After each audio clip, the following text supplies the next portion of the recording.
Hello दोस्तों, तो स्वागत है आपका हमारे YouTube channel education circle with Kamal पर। तो आज हम पढ़ेंगे एक्सरसाइज 4.2 का क्वेश्चन नंबर चौथा, पांचवा और छठा नंबर। क्वेश्चन नंबर तीसरा तक हमारा हो गया था। नंबर 4 है, दो क्रमागत धनात्मक पूर्णांकों को ज्ञात कीजिए जिनके वर्गों का योग 365 है। यानी क्वेश्चन क्या कह रहा है, दो क्रमागत धनात्मक पूर्णांक ज्ञात कीजिए। दो धनात्मक पूर्णांक हमें यहाँ पे दिए नहीं है, तो हम मान लेंगे, माना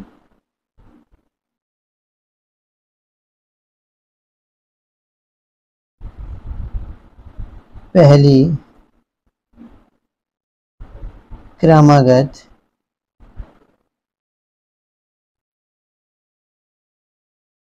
धन पूर्णांक इक्वल टू एक्स। दूसरी क्रमागत धन पूर्णांक क्या मान लेंगे हम लोग। देखिए क्या होता है, क्रमागत धन पूर्णांक बोल रहा है तो पहली हमको मालूम नहीं था, तो पहला हमने मान लिया है। तो जितना भी पहला माना है, अगर यदि हम उसमें +1 कर देंगे तो अगली धन पूर्णांक संख्या निकल जाती है। यानी क्रमागत मतलब क्रम के अनुसार आगे आने वाली संख्या। तो क्या हो गई, एक्स के बाद क्या आगे क्या आएगी, अगर यदि उसमें +1 कर दिया जाए तो अगली क्रमागत संख्या निकल जाती है। प्रश्नानुसार जिनके वर्गों का योग कितना है, 365 है। अब वर्गों का योग, किनके वर्गों का योग, पहली धन पूर्णांक संख्या जो है इसका वर्ग कर देंगे तो स्क्वायर लग जाएगा इसमें, और क्या करेंगे, इसका भी वर्ग कर देंगे तो x+1 का स्क्वायर यानी वर्ग हो गया। दोनों का वर्ग हो गया तो वर्गों का योग, योग मतलब दोनों को योग के लिए प्लस कर देंगे यहाँ पे। इक्वल कितना हो जाएगा, 365 के बराबर हो जाता है ये। अब हम लोग क्या करेंगे, इसको ओपन कर लेंगे। देखिए x² तो x² ही रहेगा, प्लस ये a+b का, चूंकि क्या होता है a+b का होल स्क्वायर क्या होगा, a² + 2ab + b², ये सूत्र हो जाएगा।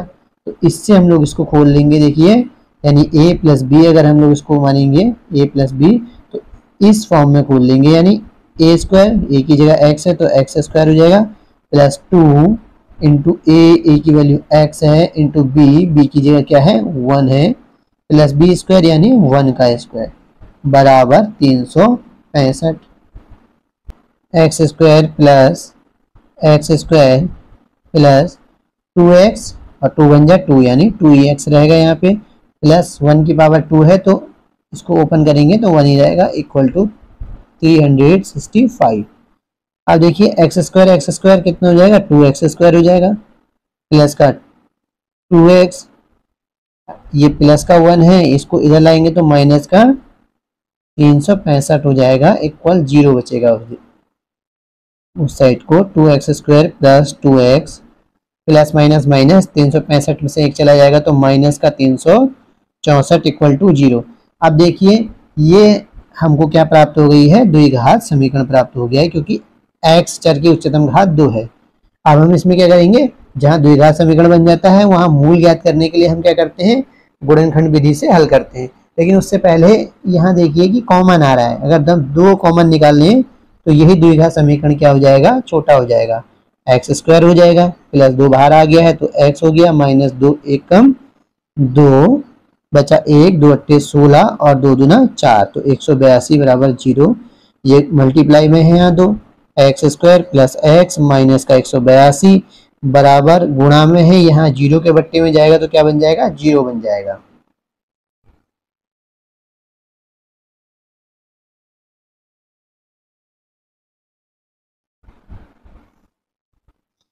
अब देखिए गुणनखंड विधि से इसको हल कर लेंगे, यहाँ कुछ नहीं है तो x² का गुणांक 1 है, इससे इसकी मल्टीप्लाई होगी तो कितना आ जाएगा, 182 आ जाएगा।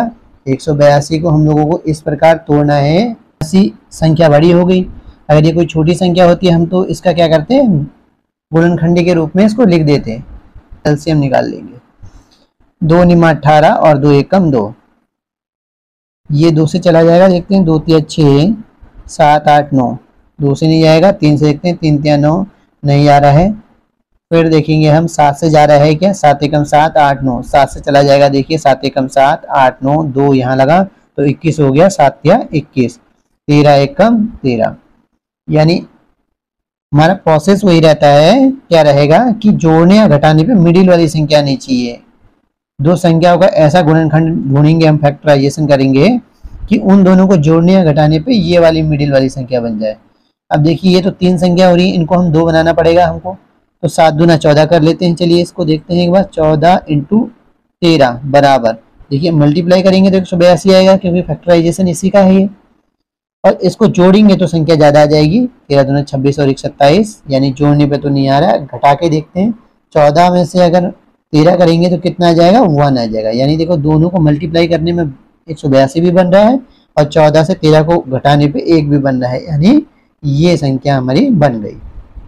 एक्स स्क्वायर प्लस इस एक की जगह में क्या रख देंगे, 14 माइनस का 13, ये एक्स माइनस का 182। अब इसको हम खोलेंगे, एक्स स्क्वायर प्लस 14 खुलेगा तो 14x, ये x दोनों के संग मल्टीप्लाई हो जाएगा, इसके संग भी और इसके साथ भी, माइनस 13x और माइनस का 182 बराबर 0, यहाँ पर भी 0 आ जाएगा। तो उस कंडीशन में देखिए अब हमारे पास क्या हो गया, पेयर बन गए, एक जोड़ा ये और एक जोड़ा ये। अब हम लोग क्या करेंगे, इसमें से क्या कॉमन निकाल लेंगे। देखिए क्या कॉमन निकलना है, इसमें से x कॉमन निकल रहा है, क्योंकि x दोनों दे सकते हैं। यहाँ बचेगा क्या, x बचेगा प्लस x, यहाँ 14 बचेगा। यहाँ दोनों में से क्या कॉमन है, सॉरी यहाँ वॉइस स्किप हो गई है क्योंकि रिकॉर्डिंग करना भूल गया था मैं। देखिए यहाँ तक हम लोगों ने कर लिया था, माइनस दोनों में से देखो माइनस कॉमन आ रहा है क्योंकि दोनों के पास है, तो माइनस कॉमन ले लिया। 13 भी कॉमन आ रहा था क्योंकि 13 का पाना 14 बार पढ़ेंगे तो 182 आता है, क्योंकि हमने अभी किया था एलसीएम 13 गुणा 14 बराबर 182 था, यानी 13 भी कॉमन आ गया। तो यहाँ x बचा, माइनस माइनस प्लस हो गया और 13 का पाना 14 बार पढ़ेंगे तो 182। हम क्या करते हैं, इन दोनों में से एक उतार लेते हैं। देखिए एक उतार लिया हमने और इसको क्या कर लेंगे, बना लेंगे, तो x माइनस का 13 ये आ गया। अब x प्लस का 14 बराबर, एक बार इसके बराबर 0 मान लेंगे, तो ये प्लस का 14 है, उधर जाके माइनस का 14 हो गया। x माइनस 13 बराबर 0 मान लिया एक बार हमने, तो x बराबर क्या हो गया, माइनस का 13 था, उधर जाके प्लस का 13 हो गया।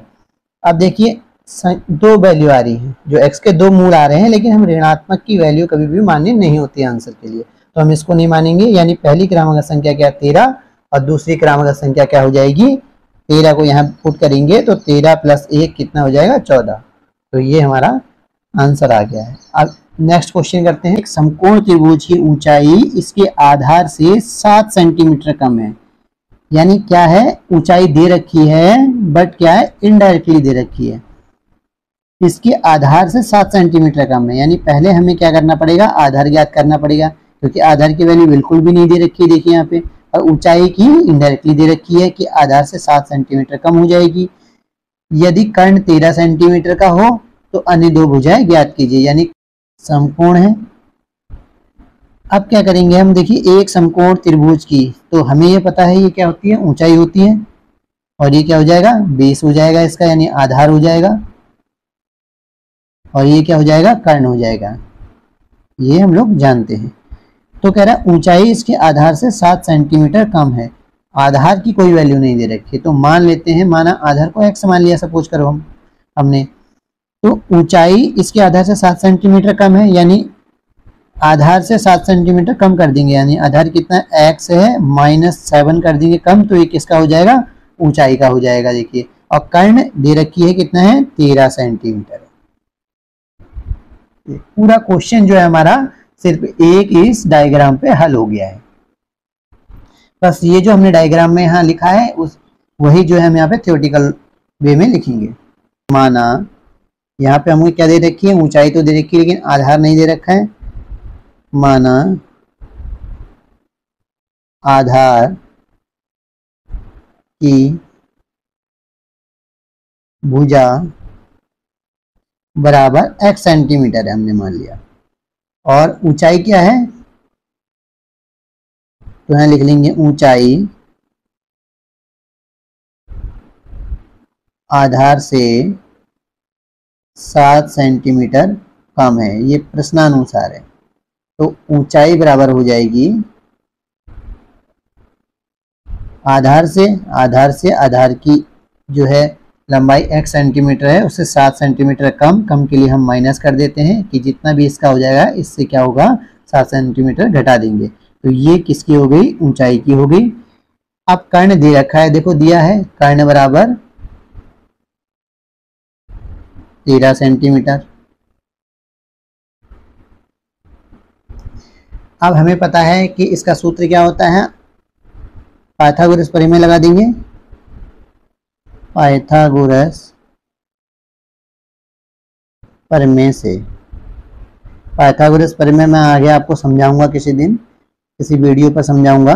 पाइथागोरस का अर्थ ये होता है कि कर्ण की जो भुजा होती है वो अन्य दो भुजाओं के वर्ग के योग के बराबर होती है।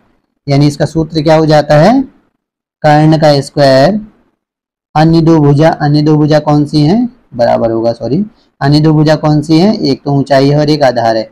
तो ऊंचाई के वर्ग के प्लस आधार के वर्ग के योग के बराबर होती है। देखिए कर्ण का स्क्वायर अन्य दो भुजाओं के वर्ग के योग के बराबर होता है।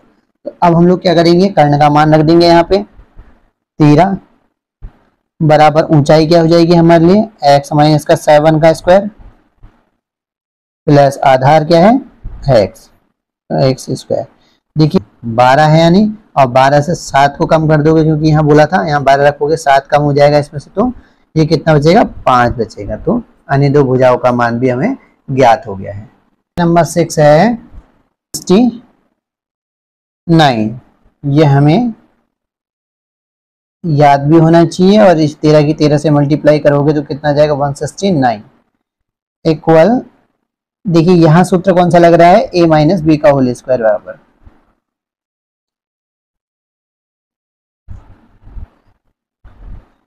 तो a माइनस बी का, चूंकि हमारे पास सूत्र क्या होता है a माइनस बी का होल स्क्वायर बराबर a square minus 2ab plus B square, ये है सूत्र होता है।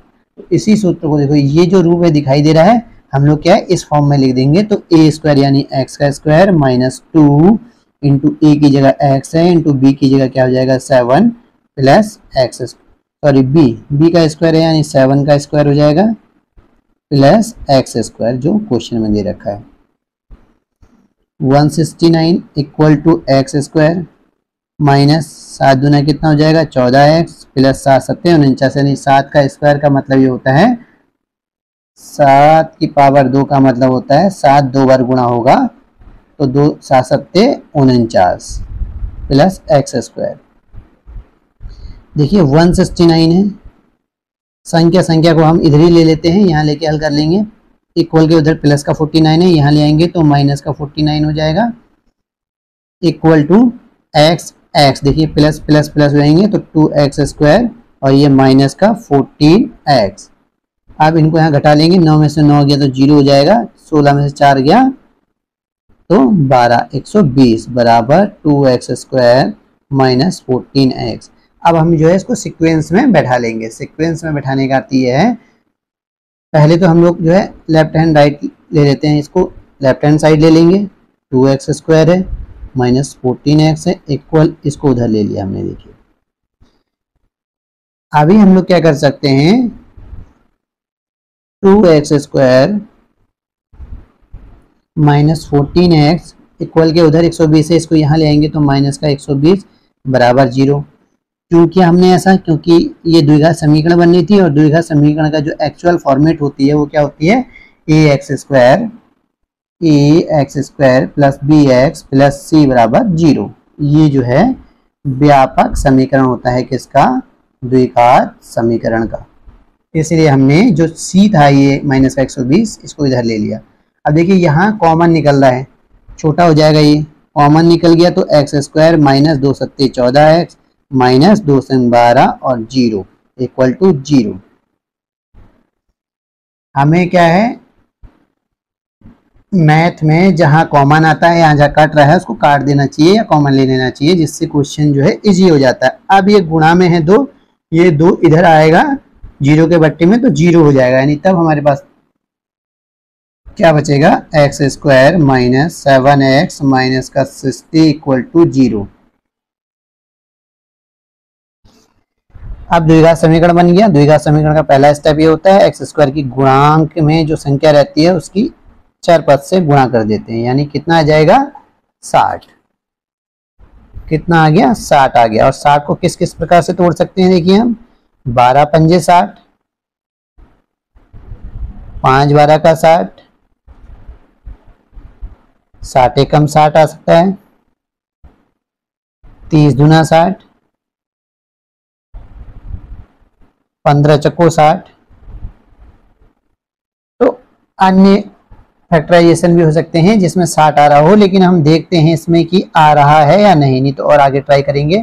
देखिए हमें क्या करना होता है, देखिए सब जो है फैक्टराइजेशन तो 60 के ही है, यहाँ देखने की जरूरत नहीं है, हमको देखने की जरूरत है कि इनमें से अब कौन सी संख्या ऐसी है जिनको जोड़ने या घटाने पे मिडिल वाली संख्या आ रही हो। तो 12 को 5 में जोड़ दोगे तो 27 हो जाएगा, ज्यादा हो जाएगा, सॉरी 15 17 हो जाएगा। अगर हम घटाएंगे तो तब भी 7 नहीं आएगा।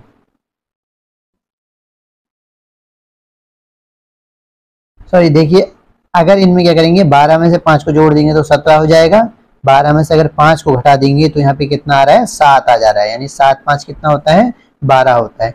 तो इसका मतलब ये हमारे लिए सही है, इसको हम बैठा देंगे। ये भी नहीं बन रहा है, ये भी नहीं बन रहा है, ये भी नहीं बनेगा और ये भी नहीं बनेगा।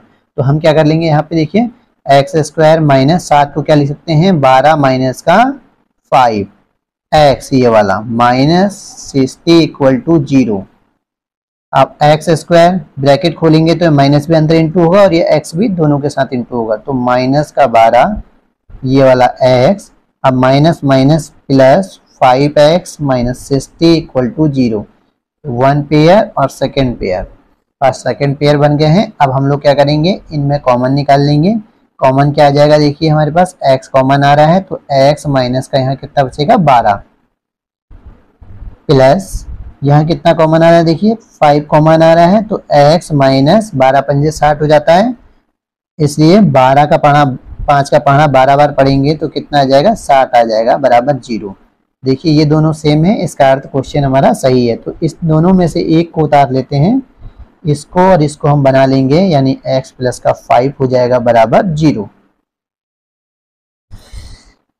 तब क्या होगा, एक बार इसके बराबर 0 मान लेंगे, x माइनस 12 बराबर 0, तो x बराबर माइनस का उधर जाके प्लस का 12 हो जाएगा। इसके बराबर 0 मानेंगे, x प्लस 5 बराबर 0, तो x बराबर माइनस का 5, ये प्लस जो है उधर जाके माइनस का 5 आ जाएगा, यानी दो मूल जो है हमको ये मिल गए। अब इनमें से हम उस मूल को लेंगे जो धनात्मक की संख्या है, यानी x बराबर 12 को, ऋणात्मक की संख्या वैल्यूबल नहीं होती है हमारे लिए।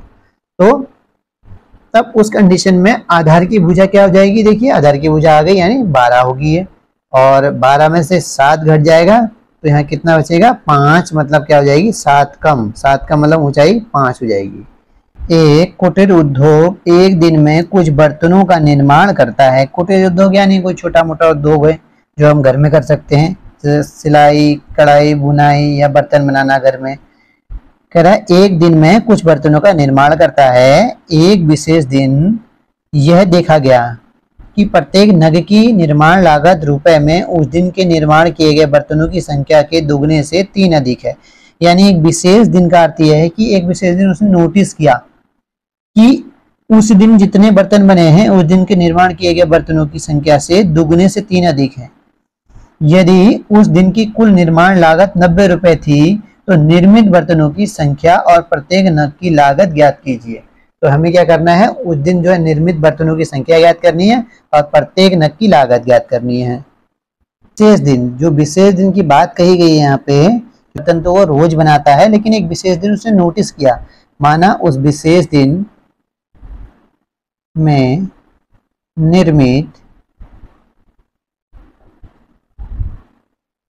बर्तनों की संख्या बराबर x, कि उस विशेष दिन जिस दिन उस दिन ने नोटिस किया उसने, उस दिन बर्तनों की संख्या कितनी बनी x बनी। और प्रत्येक या नग की बात कही है कि नग, प्रत्येक नग की कीमत भी ज्ञात करनी है, लागत भी ज्ञात करनी है। तो प्रत्येक नग की लागत निर्मित बर्तनों की संख्या के 2 गुने। देखिए यहाँ बोल रखा है कि बर्तनों की संख्या के 2 गुने से कितना अधिक थी, 3 अधिक थी। यानी प्रत्येक नग की लागत लिख देंगे यहाँ पे। इसलिए यहाँ क्या हो जाएगा, चूंकि ये जो है क्वेश्चन में दे रखा है, इसलिए प्रत्येक नग की लागत बराबर कितनी हो जाएगी, यानी देखिए इसके 2 गुने से बोला है प्रत्येक नग की लागत निर्मित बर्तनों की संख्या। तो उस दिन कितने निर्मित बर्तन हुए, कितने बनाए गए, x। तो उस दिन बनाए गए बर्तनों की संख्या से 2 गुना है, यानी x बर्तन बने तो x का 2 गुना 2x हो गया, और उससे भी 3 अधिक है तो +3 हो गया। तो ये निकल गए प्रत्येक नग की लागत। तब बोल रखा है, तब उस दिन निर्मित सभी बर्तनों की लागत, सभी बर्तनों की लागत यानी उस दिन x बर्तन और ये जो प्रत्येक नग के लिए बनाई गई लागत थी, तो इनको क्या कर देंगे, मल्टीप्लाई कर देंगे हम लोग 2x + 3। बर्तन बनाए गए थे उनकी लागत देखिए, यदि उस दिन की कुल निर्माण लागत 90 रुपए थी, यानी कुल निर्माण लागत बराबर कितना, 90 रुपए। तो कितने बर्तन बनाए थे उसने, इतने बनाए थे, x × 2x + 3। इन सब की जो है निर्माण लागत कितने आ गई थी, 90 रुपए थी। तो मल्टीप्लाई हो जाएगी, 2x² हो जाएगा, प्लस इससे इसकी होगी तो 3x, इक्वल के उधर 90 है, यहाँ आएगा तो -90 हो जाएगा बराबर 0। देखिए ये क्या बन गया हमारे पास, द्विघात समीकरण बन गया, जिसे हम गुणनखंड विधि से हल करेंगे। इसकी मल्टीप्लाई इससे करेंगे तो 90 दूना 180, 9 दूना 18, यानी कितना आ गया, 180। 80 को हम किस किस प्रकार से तोड़ सकते हैं, तो इसको पहले हम एलसीएम कर लेते हैं। 2 × 18, 0 का 0, 2 चक्को 8, बचा 1, 2 पंजे 10। देखिए 3 एकम 3, 3 पच्चे 15, और 3 पच्चे 15, 5 एकम 5। तो इन्हीं में से कोई 2 संख्या हमको ऐसी बनानी है कि जोड़ने या घटाने पे मिडिल वाली संख्या 3 आ जाए। देखिए 5 × 15, और इन दोनों को मल्टीप्लाई करेंगे, 3 दूना 6, 6 कम 6 18, 3 दूना 6, 6 दूना 12, 12, और ये कितना बन रहा है, 5 × 15। 15 में से अगर 12 चले जाएगा तो कितना बचेगा, 3 बचेगा। देखिए यानी 15 × 12 बराबर 180 ही होगा, क्योंकि यहीं से संख्या उठाई है हमने। और 15 में 12 को जोड़ेंगे तो ज़्यादा आ जाएगा, और 15 में से माइनस यदि करेंगे तो कितना बचेगा, 3। इसका मतलब है ये 3 आ जा रहा है। तो हम क्या रखेंगे यहाँ, 2x² + 3 को क्या लिख देंगे, 15 - 12, ये x - 90 = 0।